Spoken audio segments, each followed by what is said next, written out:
वो आत्मा वापस निखिल के कमरे में आ जाती है। क्या हुआ? क्या तुमने मेरा काम पूरा कर दिया? मार दिया तुमने देव को? नहीं, वो इस वक्त घर में नहीं है। कोई नहीं जानता कि वो कहाँ गया है। तो जाओ और ढूंढो उसे। तुम्हें उसे किसी भी हाल में खत्म करना है। मैं उसे ढूंढ लूंगी, लेकिन उसके लिए तुम्हें मुझे देव की कोई खास चीज देनी होगी। अब मैं तुम्हारे लिए उसकी कोई खास चीज कहाँ से लाऊं? मुझे किसी इंसान तक पहुंचने के लिए उसकी किसी चीज की जरूरत होती है। तो अंजलि तक पहुंचने के लिए तुम्हें क्या दिया गया था? उसके बाल। अब मैं इतनी रात को देव के बाल कहाँ से लेकर आऊं? फिर ठीक है, देव के वापस आने तक तुम मुझे कोई और आदेश दो। ये काम मैं कल देव के आने के बाद पूरा करूंगी। जो एक काम मैंने तुम्हें दिया है वो तो तुमसे हो नहीं रहा और तुम मुझसे दूसरा काम मांग रही हो। मैंने कहा मुझे कोई नया काम दो, वरना मैं तुम्हारी जान ले लूंगी। ये सब क्या हो रहा है? जैसा वृंदा ने मुझे बताया था उस हिसाब से तो ऐसा कुछ नहीं होना चाहिए था। ये तो मुझे मारने की बात कर रही है। मुझे इससे और भी काम करवा लेना चाहिए। क्या पता कल तक वृंदा का वशीकरण काम करे या नहीं। तुम सोच क्या रहे हो? मुझे इसी वक्त कोई आदेश दो, वरना मैं तुम्हें मार डालूंगी। ठीक है, देव तो इस वक्त घर में नहीं है, इसीलिए तुम्हें किसी और को मारना होगा। किसे? देव के दोस्त शुभम को। ठीक है। ये कहकर वो आत्मा काले धुएं में बदल जाती है और निखिल के कमरे से बाहर चली जाती है। अब देख शुभम, अंजलि के सामने मुझे मैनर्स सिखा रहा था, अब किसी को कुछ सिखाने के लिए जिंदा ही नहीं रहेगा। रात के 2 बज रहे थे। शुभम और अक्षय महल के सबसे आखिरी वाले कमरे में थे। वो कमरा बिल्कुल किसी खंडहर की तरह लग रहा था। वहां बिल्कुल अंधेरा था। अक्षय आसपास देखकर बहुत घबरा रहा था और शुभम अपनी उस मशीन की मदद से वहां की एनर्जी डिटेक्ट करने की कोशिश कर रहा था। यार शुभम, हम पिछले 10 मिनट से यहाँ अंधेरे में ही खड़े हैं। चलना, निकलते हैं यहाँ से। क्यों? तुझे डर लग रहा है? देख शुभम, तुझे मेरा जितना मजाक उड़ाना है उड़ा ले, लेकिन मुझे सच में बहुत डर लग रहा है। चल यहाँ से चलते हैं। देख, तुझे जाना है तो तू जा सकता है। मैं तब तक यहाँ से नहीं जाऊंगा जब तक मेरे हाथ कुछ लग नहीं जाता। मैं तो तुरंत यहाँ से चला जाता, लेकिन अब इसे कैसे बताऊं कि मुझे अकेले अपने कमरे में जाने में भी डर लग रहा है। अब चुप क्यों है? बता, तू जा रहा है या यहीं रुकेगा? तू जल्दी अपना काम खत्म कर। मैं तुझे यहाँ अकेले छोड़कर नहीं जा सकता। दोनों साथ ही चलेंगे। भाई, तू बहुत स्टड बनता था, फिर अब तेरी हालत खराब क्यों हो रही है? भाई, स्टड तो मैं हूँ, लेकिन मुझे भूतों और आत्माओं से डील करने का एक्सपीरियंस नहीं है। अगर कोई आत्मा यहाँ आ गई तो वो मुझे मेरा हैंडसम चेहरा देखकर नहीं छोड़ देगी ना। तो आज तुझे भूतों पर भी विश्वास होने लग गया? तू तो इनमें विश्वास नहीं करता था ना? भाई, मैं अब भी इनमें नहीं मानता, लेकिन पता नहीं क्यों आज यहाँ मुझे बहुत डर लग रहा है। शुभम, यहाँ कोई आग तो नहीं जल रही, फिर ये काला धुआं कैसे फैल रहा है? अरे, ये कैसे हो सकता है? मेरी मशीन में अचानक रेड लाइट जल रही है और इंडिकेटर की आवाज भी आ रही है। शुभम, चलते हैं यहाँ से, मुझे बहुत डर लग रहा है। नहीं यार, हम अभी यहाँ से नहीं जा सकते। ये जरूर कोई पावरफुल एनर्जी है और आज हम इसे सामने से देख सकते हैं।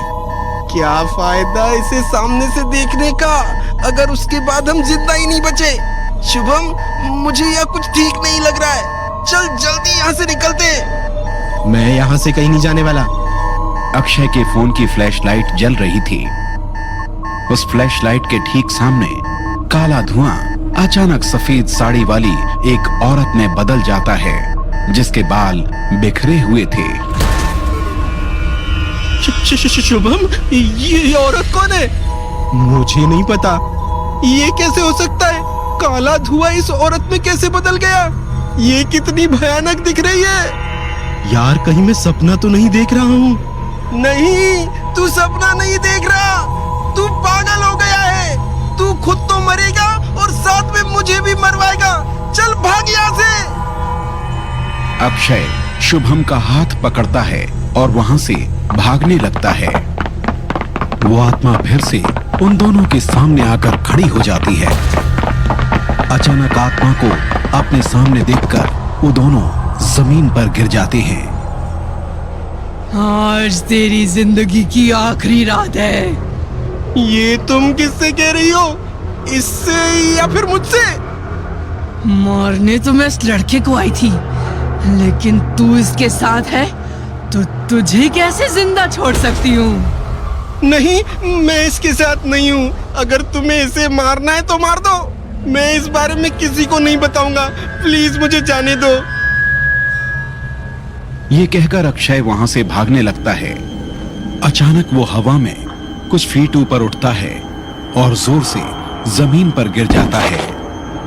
तुझे क्या लगता है तू इतनी आसानी से मुझसे बचकर भाग सकता है? आज तुम दोनों में से कोई भी जिंदा नहीं बचेगा। लेकिन हम लोगों ने तुम्हारा क्या बिगाड़ा है? तुम लोगों ने मेरा कुछ नहीं बिगाड़ा। मुझे तुम्हें मारने का आदेश मिला है और उसी का पालन करने के लिए मुझे तुम्हें खत्म करना होगा। क्या आदेश मिला है? लेकिन तुमसे हमें मारने के लिए किसने कहा?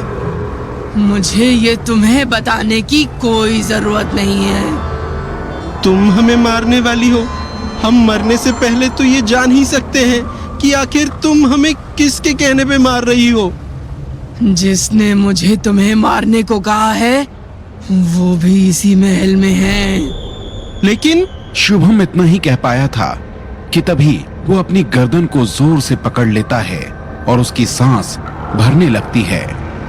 ऐसा लग रहा था जैसे कोई उसका गला दबा रहा है, लेकिन वो औरत अब भी उससे दूर खड़ी थी। शुभम, क्या हुआ तुझे? तूने अपना गला क्यों पकड़ा है? कोई मेरा गला दबा रहा है। लेकिन यहाँ तो कोई नहीं है। चल यहाँ से। मैं हिल नहीं पा रहा हूँ और ना ही सांस ले पा रहा हूँ। अक्षय, मुझे छोड़। तू जा यहाँ से, वरना ये मेरे साथ तुझे भी मार देगी।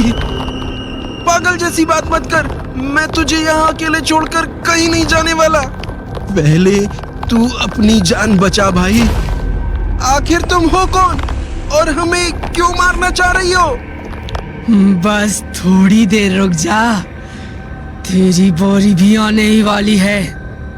बहुत सारे सवाल खत्म कर देती है। शुभम, अक्षय, तुम दोनों ठीक तो हो ना? अंजलि, तुम यहाँ क्यों आ गई? ये आत्मा हम दोनों को मारना चाहती है। अब ये तुम्हें भी नहीं छोड़ेगी। चली जाओ यहाँ से। अब ये कुछ नहीं कर सकती। जल्दी उठो और चलो यहाँ से। तुमने इसके साथ क्या किया? शुभम, क्या अब तू ठीक है? हाँ, अब मैं ठीक हूँ। मुझे ऐसा लग रहा था जैसे कोई मेरा गला दबा रहा है। अंजलि, ये सब क्या हो रहा है? मेरी समझ में कुछ नहीं आ रहा। वो सब मैं तुम्हें बाद में बताऊंगी। फिलहाल सबसे पहले हमें यहाँ से निकलना होगा। यार, वो औरत फिर से काले धुएं में बदल रही है। वो आत्मा दर्द में जोर से चिल्लाती है और फिर काले धुएं में बदल जाती है। उस औरत के गले में गीतांजलि का लॉकेट था जो थोड़ी देर पहले अंजलि ने उसे पहना दिया था। देखते ही देखते वो आत्मा गायब हो जाती है और गीतांजलि का लॉकेट वहीं गिर जाता है। अंजलि भागकर उस लॉकेट को उठा लेती है और फिर अपने गले में वापस पहन लेती है। अंजलि, अभी अभी तुमने उसके साथ क्या किया? और ये क्या चीज थी? वो एक औरत की आत्मा थी बाबा ने पहले भी उसे मुझे मारने के लिए भेजा था। बाबा? ये बाबा कौन है? ये काफी लंबी कहानी है और इसे बताने के लिए ना ही ये समय सही है और ना ही ये जगह। अभी हमें फौरन यहाँ से निकलना होगा। यहाँ हम सबकी जान को खतरा है। यार अंजलि ठीक कह रही है, ये जगह बिल्कुल भी सेफ नहीं है। अच्छा, तो तुझे समझ आ गया कि ये जगह सेफ नहीं है? मैं कब से तुझे कह रहा था कि यहाँ से चलते हैं, तब तुझे समझ नहीं आया? अक्षय, मैं तुझे सारी बात बताऊंगा, लेकिन पहले चल यहाँ से।